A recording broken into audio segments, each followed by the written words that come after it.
بسم الله الرحمن الرحيم. السلام عليكم ورحمة الله. Thank you, Susan, very much for this kind words and introduction.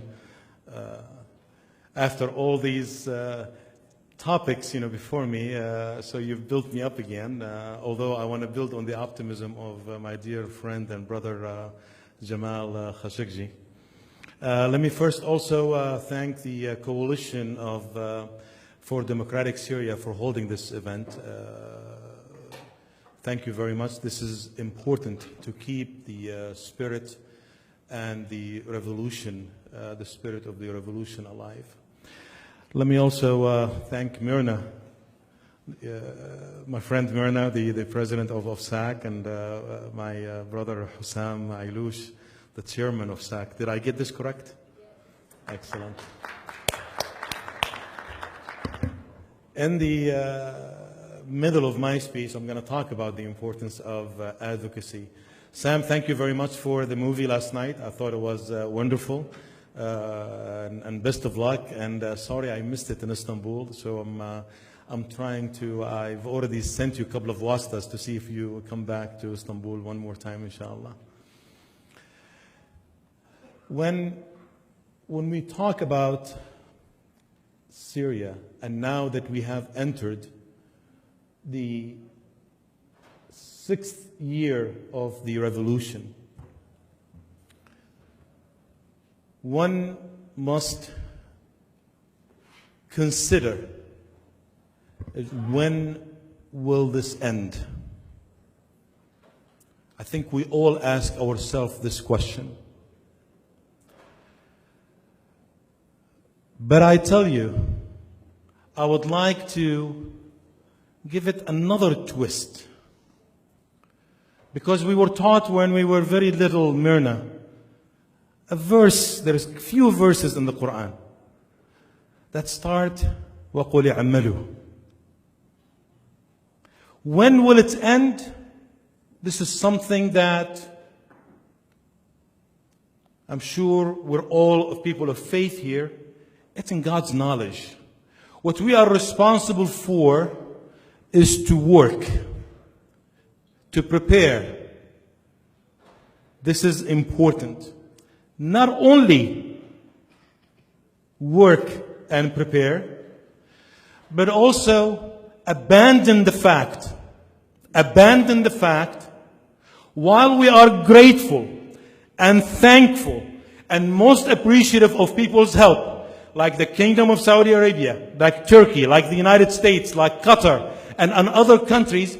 We're very grateful to them. But we must abandon the fact that solution will come from others. Solution must come from the Syrian people.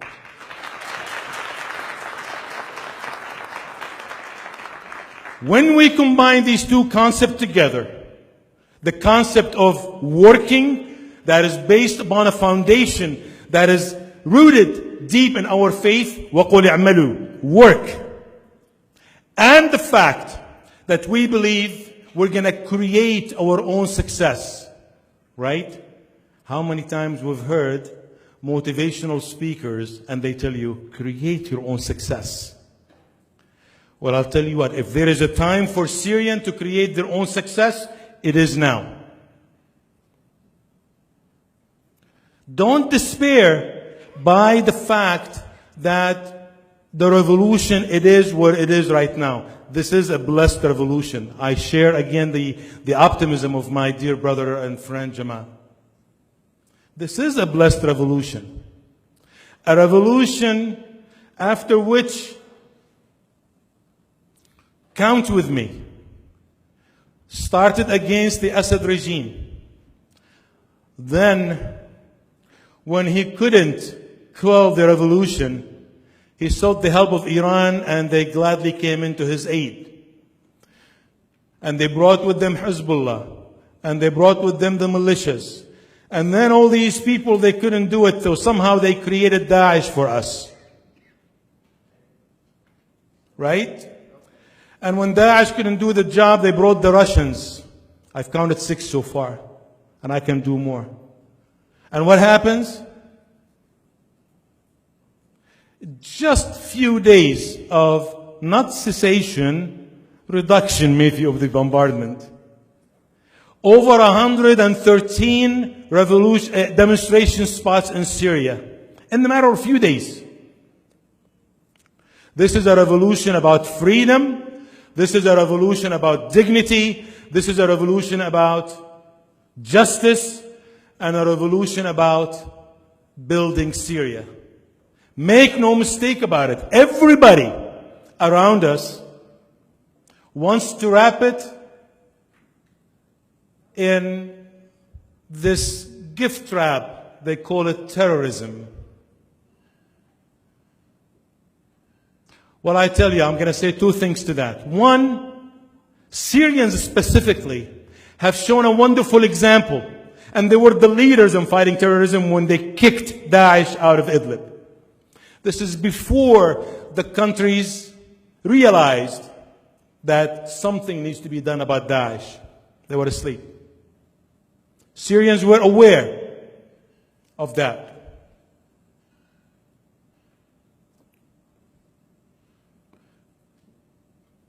We cannot forget that this revolution is about freedom, is about dignity, is about justice, and is about building Syria. In the process for that to happen, we must rid Syria of terrorism. This is a known fact to us. This is given to us. And we should not struggle with that concept. The challenge for us is to define terrorism in our terms. Not let that terms defined by others. Because when it's defined by others, I'll tell you, sometimes it's interesting to watch those who اللي بنسميهم متدينين ولا الseculars ولا كذا. Seculars believe that they'll never be framed as terrorists. Well, I have news for you. Russia helped us diffuse this fact that everybody is fair game when it comes to terrorism. If you are standing against Assad, you are a terrorist. So be careful. Be careful of this complacency of not taking the initiative and defining terrorism by ourselves. Otherwise, it's being defined for us. When I speak about Syria, and thank you, Susan, for introducing the Syrian Forum. At the Syrian Forum, when we talk about Syria in general, we like to talk in terms mid to long-term solution, because we believe if we want to build Syria, we have to think of those terms. And we believe the solutions for Syria has three basic foundational pieces. One, we must build the capacity of the Syrian individual. This is the basic foundation component. Without strong, committed, motivated, educated, skilled Syrian individual, it's going to be very tough to build Syria, and we're back depending on others. And we all know that we certainly have these ingredients. We just need, it's just like a diamond that you find somewhere, right? You brush it off, and it's a beautiful jewel. And that's the example of the Syrian. There is some dust right now. What we need to do is brush it off, prepare this wonderful, lovely individual to lead us and start building Syria. We talk about building the capacity of civil society organization. Syrians have come out 50 years out of being systematically prevented, prevented from organizing. And we know the importance of civil society organization in the life of people. Actually, they play a significant role, a complementary role to any government. But what we found ourselves when the revolution started, generally speaking, we're not ready. We found ourselves, we were not prepared. Those wonderful, beautiful souls that started chanting against tyranny, whether they are from Dar'a or Daraya, like we saw in the movie yesterday. I'm wondering if they thought that there are people behind them will be able to pick up the pieces and get organized. I don't know what they were thinking. But the fact of the matter is, and here I'm not trying to be negative, this is just trying to diagnose and at least understand the situation as it is. We found ourselves that we were not ready. So what we need to do? We need to practice, right? Our physicians here, they know this very well, right? And now my son is going through medical school, so I know what practice means, right? They put him through a lot of practice to get ready. They have to see the operation and the procedure over and over and over again to get to the point where they can operate on the patient flawlessly. What we found ourselves really, we did not know how to prepare, and we were out of practice. So we must build our capacity, the capacity of the civil society organization. And last but not least,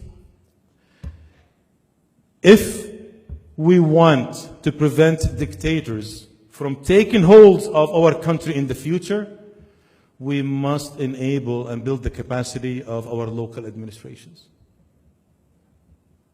It's important. We can no longer rely on a central dictatorship government. And don't take me wrong, I'm not proposing any solution right now, but we must be able, we must be able to plant the seeds of democracy at the local level. What do we say here in the US? Politics are local. It's no difference. It's no different over there.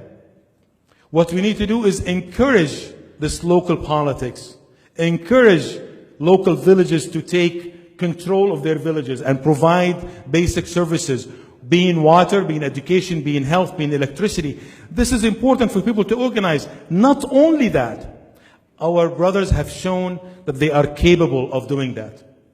Look before Daesh, look at Deir ez-Zor. Deir ez-Zor, they organized 144 local councils. Look at Aleppo, an excellent example. 3 elections of the provisional local council of Aleppo. 3 elections. So at least they have mastered of turning the power from one group to another. Look at Idlib. At least they went through election twice. Look at Dar'a. Dar'a, we have an excellent example of coordination between the civil society organization and the local administration, and also the Free Syrian Army. It's a wonderful picture of an example of how these 3 entities that we think they'll never get together and coordinate, and they're able to coordinate. Why am I saying that? It is possible. What we need to do is enable our people at the individual level, at the civil society level, and at the local administration level. Let me give you an example, and I hope you don't take it wrong, and I'm not trying to promote our organization. We have practiced this at the Syrian Forum. And when I talk about enabling, I'm going to give you a definition of what we believe is enabling of the civil society organization. Enabling to me is creating a system that at some point will be able to work by itself, and you will be guiding it. For that, I don't believe that we should be consumed completely 100% in relief work. What we should be concerned with is creating a system that will produce many times the relief that otherwise I have to ask you to donate. At Ihsan for Relief and Development, one of our organizations at the Syrian Forum, Alhamdulillah, I am pleased to tell you that this is our 3rd year. Last year in 2015, we have generated $21.8 million in AIDS inside Syria. None of that was raised from Syrians or the Syrian community.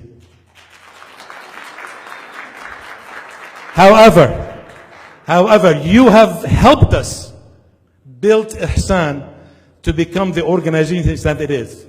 Going forward, I will not come to you when I visit your community and raise funds for Ihsan. Ihsan is self-sufficient right now. This year, it will inshallah produce more than $25 million in AIDS inside Syria. Mastering the machine, putting the processes together, training the people, making sure that you adopt the concept of continuous improvement, and you will have a fantastic organization that is able to help the Syrian people with a high degree of efficiency. That's one example, and I'll give you a second example, and I will conclude with that. And I have a reason, by the way, why I'm mentioning these two examples. Right, أخي وصفي? تمام. لا, I'm giving good examples, and I don't want you to miss it. حبيب قلبي. تمام. Don't be bashful. Don't be bashful. And I'm speaking to those who are managing organization. Ask for salaries for your employees. Train the donors to give you money for the capacity of your organization. That's important. They are businessmen. These people are smart businessmen. Trust me. They know business. All what you have to do, make your case that their dollar that they are donating, you will be multiplying to them 10, 20, 30 times. They love this language and they understand it. I have raised money for Ihsan using this. I have asked and begged people to pay salaries for the employees of Ihsan. And they did, and we produced. Let me give you the example of Rizq. Rizq is another institution for a Syrian forum. Its purpose is to train Syrians and prepare them for the Turkish job market and help them find jobs. And I'll tell you what we have done. In the last year and a half, we started in June 2014.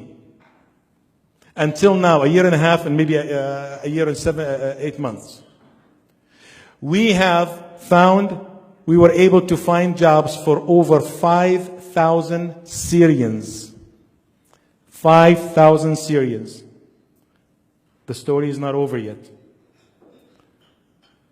At an average salary of 1,300 Turkish lira per month. I want you to do the math. At an investment that does not exceed $300,000 a year for Rizq, we are able to generate year after year from one office of Rizq at the city of Orfa over $16 million in income to Syrians. This is real, my friend. Building organization, when I'm talking about building capacity, this is what I'm talking about. Is building it correctly such that 5 years, 10 years from now, when we have an opportunity to start building Syria, we find ourselves ready. Having said that, the opportunity of building Syria started already. So what we need to do is prepare, equip ourselves, and I am confident and I have full trust in Allah subhanahu wa ta'ala that this opportunity is coming and is not too far from now, and inshallah we will build Syria together. Shukran jazeelan. Assalamu alaikum wa rahmatullahi wa barakatuh.